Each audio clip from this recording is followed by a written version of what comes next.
তৃতীয় ব্যক্তি যদি কেউ থাকে সেটা কত মানুষই কত কথা কইব, সবার কথা না হয় বাদ দিয়েন জানগো। তোমায় পেয়ে আশা বেঁধেছে বাসা।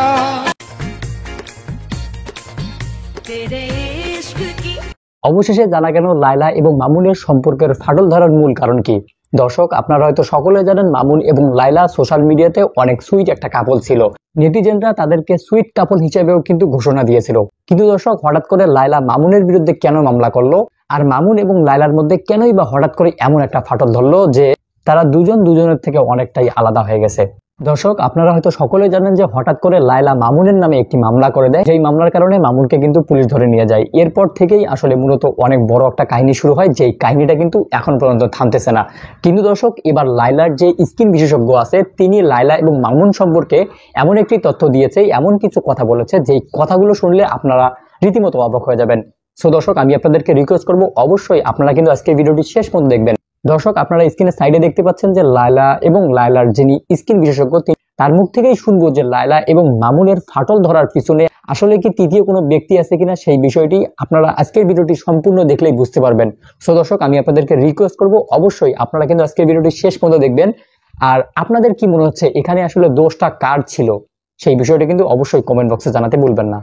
ব্যক্তিগত ব্যাপার, কারো ব্যক্তিগত জীবনে আসলে আমার হস্তক্ষেপ করাটা ঠিক হবে না। বাট আমি যতটুকু বলতে পারি যে আসলে এটা ওনারা দুজন আমার চেয়ে ভালো অ্যান্সার দিতে পারবে। আমি থার্ড পার্সন, আমার আসলে ওভাবে বলার কিছু নেই। বাট আমার কাছে যেটা মনে হয় যে দুজন একসাথে থাকলে ভালো লাগতো। আপনারা যেমন মামুন লায়লা বলেন, তো আমিও বলতে পারতাম মামুন লায়লা, এখন শুধু লায়লা আপুর কথা বলতে হচ্ছে। সো এটা আসলে আমি বাইরের মানুষ হিসেবে ওভাবে কিছু আসলে বলতে তেমন চাই না।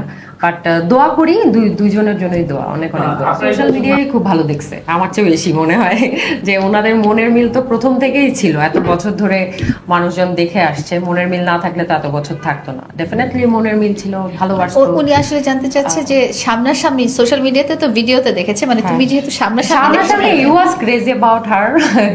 সিরিয়াসলি খুব ভালো ছিল, যত্নশীল ছিল, কেয়ারিং ছিল। আর লায়লা আপু আসলে অনেক কেয়ার করতো, মানে একদম পুরা, মানে কি বলবো, আমি তো বলতাম বেবি সিটিং করতেছো, মানে এত বেশি টেক কেয়ার করা পার্টনারের সাথে। আসলে সবাই, যেমন আমি পারি না এগুলা, মানে আমার এত আসে না, আমি একটু অন্যরকম।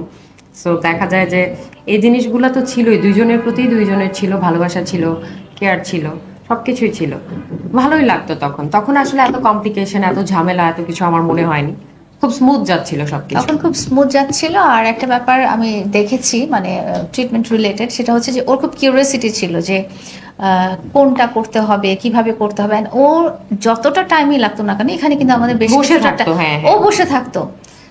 আপনিও হয়তো আপনার ওয়াইফকে নিয়ে হসপিটালে যে এত ঘন্টা কখনো বসে থাকেন নাই, ও মানে আওয়ার্স, 4 ঘন্টা 5 ঘন্টা যতক্ষণই এবং ও আমাকে মনে করে দিত যে আজকে আমি আপুর কাছে তোমার আজকে টাইম আছে, আজকে যেতে হবে। অ্যান্ড যতটা ক্ষণই লাগুক না কেন, ওই যে বললাম 4 ঘন্টা লাগুক 5 ঘন্টা লাগুক, আমার সাথে বসে থাকতো, এসে দেখে যেত যে আমাকে কি করছে, আমি ব্যথা পাচ্ছি নাকি, কিভাবে কি হচ্ছে, সেগুলো দেখে যেত। আর সবচেয়ে বড় কথা হলো যে সে খুব করতো, যে এক্সপ্লোর করার চেষ্টা করতো যে কোনটা আমাকে করলে, কি করলে আমার উপরে কি ধরনের এফেক্ট পড়বে বা কি ধরনের একটা রেজাল্ট আমি পাবো। আপুকেও বলতো যে আপু এটা করে দেন, ওটা করে দেন, বা এইভাবে করে দেন।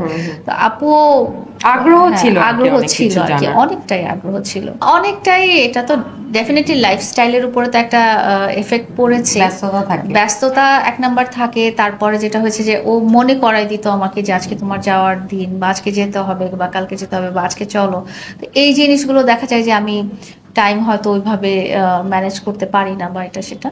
তো এটা ডেফিনেটলি ওটা একটা রিজন আসলে। দর্শক, আপনারা এতক্ষণ থেকে লায়লার স্কিন বিশেষজ্ঞ যিনি ছিলেন তার মুখ থেকে শুনলেন যে লায়লা এবং মামুনের মধ্যে কত একটা বড় সম্পর্ক ছিল, তাদের মধ্যে কত একটা মধুর সম্পর্ক ছিল।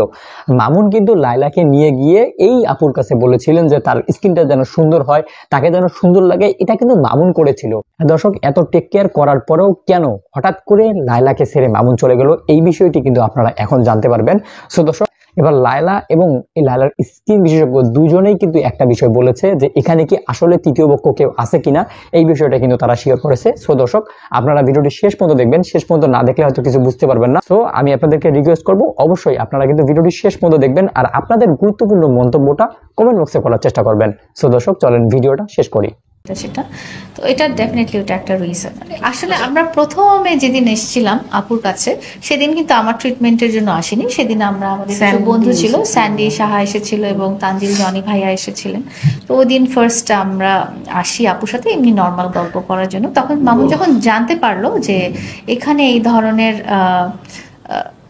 ট্রিটমেন্ট বা সার্ভিস দেওয়া হয় বা এই রকম কাজের ব্যাপারে আমি আপু অনেক এক্সপার্ট, এবং এটা কিন্তু আপনি কিন্তু আপনার স্কিন বা আপনার চেহারা বা আপনি ফেস কিন্তু এক্সপেরিমেন্টের জন্য কাউকে দিবেন না।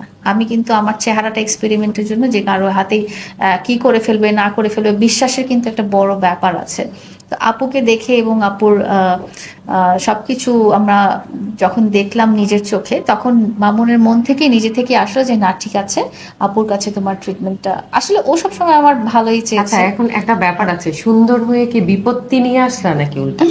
এটা হচ্ছে প্রশ্ন। মামুন তো সবসময় চাইতো যে সুন্দরী, হ্যাঁ, যে বেশি মেনটেন করতে গিয়ে এটা হিতে বিপরীত হয়ে গেল নাকি ব্যাপারটা? আমরা জানি সুন্দর থেকে অসুন্দর হয়ে চলে যায় মানুষ। আসলে আপনি সুন্দরী করার জন্য কিন্তু মামুন এখানে এসেছিল, তাহলে হঠাৎ করে আসলে আপনি কি মনে করেন? এটা আসলে ওই বলতে পারবে, আপনিও বলতে পারতে পারে। আসলে মানে এটা মনের ব্যাপার তো, আসলে এটা আসলে ফেস বা সুন্দর, আসলে উনি যেমনই ছিলেন ওভাবেই তো ওনাদের রিলেশনশিপটা ছিল।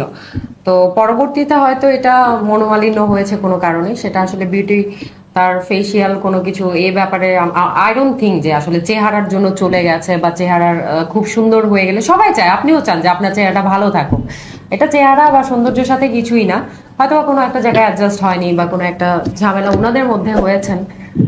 তো এটা আসলে তারাই ভালো বলতে পারবে। ওদের পেন দেখলে কিন্তু মানুষ আসলে তৃতীয় ব্যক্তি যদি কেউ থাকে, সেটা অ্যাটলিস্ট আমি না এবং আমি জানিও না।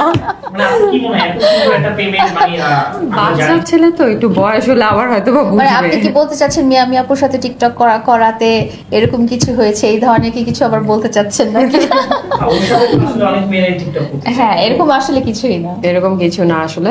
এখানে অন্য কারো কোনো ফাংশন আছে কিনা সেটা আমি বলতে পারবো না, বাট আমি নন ফাংশনিং। আমার সাথে মানে ওর সাথেও মিয়ামি আপুর খুব ভালো একটা আন্ডারস্ট্যান্ডিং, এবং আমরা ওভাবে আপনার আসছি। কাছে একটু জানতে একটা চাই বাচ্চা ছেলে, এই মানে খুব মানে কেমন বলবো, একটু মানে খুব চঞ্চল, spontaneous। স্পন্টেনিয়াস, সব জায়গায় ঘুরতেছে ফিরতেছে, স্থির থাকতো না। একদম বাটারফ্লাই, মানে এরকম একটা ব্যাপার। বাট যেহেতু তাকেই ট্রিট করেছি, তো তার সাথে আমার বোঝাপড়াটা ভালো ছিল। বাট মানে হি ওয়াজ অলসো গুড, সব দিকে ভালো, এবং খুবই চঞ্চল ছিল, রাগ বেশি ছিল, কি বলবে কি করবে নিজেই জানতো না, অনেক সময় অনেক কিছু বলতো করতো। সো দর্শক, আপনাদের এই সম্পূর্ণ ভিডিওটি দেখে কি মনে হচ্ছে? আসলে এখানে কি আসলে তৃতীয় পক্ষ কেউ আছে, যেই ব্যক্তিটি মামুন এবং লায়লার সম্পর্কটার মধ্যে ফাটল ধরিয়ে দিয়েছে? আপনাদের কি মনে হচ্ছে? এই বিষয়টি অবশ্যই কিন্তু কমেন্ট বক্সে জানাতে ভুলবেন না। আর দর্শক, মামুন এবং লায়লার মধ্যে আসলে এই যে একটা সমস্যা শুরু হয়েছে, এই সমস্যাটা নিয়ে কিন্তু বর্তমান সোশ্যাল মিডিয়াতে অনেক বেশি সমালোচনা হচ্ছে, অনেক বেশি কথা বলাবলি হচ্ছে। কারণ তাদের বিষয়টা এত বেশি ভাইরাল, তাদের বিষয়টা নিয়ে মানুষ এত বেশি কথা বলতেছে যে আসলে এই বিষয়টা কোনোভাবেই ধামাচাপা পড়তেছে না। কিন্তু দর্শক, আসলে এই বিষয়টা নিয়ে একটা সুষ্ঠু সমাধান হওয়া দরকার। কারণ মামুন এবং লায়লা কিন্তু বিয়ে না করে 3-4 বছর একসঙ্গে ছিল। তাদের মধ্যে হঠাৎ করে কি হলো, যেটার কারণে তারা দুজন আলাদা আলাদা হয়ে গেছে। সো দর্শক, এই বিষয়টা কিন্তু আর গোপন থাকবে না, কিছুদিনের মধ্যেই হয়তো এই বিষয়টা পাবলিক হয়ে যাবে। সো দর্শক, মামুন লায়লার আপডেট তথ্য পেতে অবশ্যই আমাদের চ্যানেলটিকে সাবস্ক্রাইব করে পাশেই থাকবেন। ভিডিওটি ছিল এতটুকুই। ভিডিওটি সম্পর্কে আপনাদের যে কোনো রকমের মন্তব্য করতে পারেন আমাদের কমেন্ট বক্সে। ভিডিওটি শেষ করার আগে একটি অনুরোধ থাকবে, আপনি যদি আমাদের এই ছোট্ট চ্যানেলটিতে প্রথমবারের মতো এসে থাকেন, তাহলে অবশ্যই চ্যানেলটিকে সাবস্ক্রাইব করে রাখবেন, পাশে আসা বেল আইকনটি অন করে রাখবেন নতুন ভিডিওগুলো সবার আগে পাওয়ার জন্য। আবারও দেখা হবে নতুন কোনো ভিডিওতে, নতুন কোনো টপিক নিয়ে। ততদিন পর্যন্ত ভালো থাকুন, সুস্থ থাকুন। আল্লাহ হাফেজ।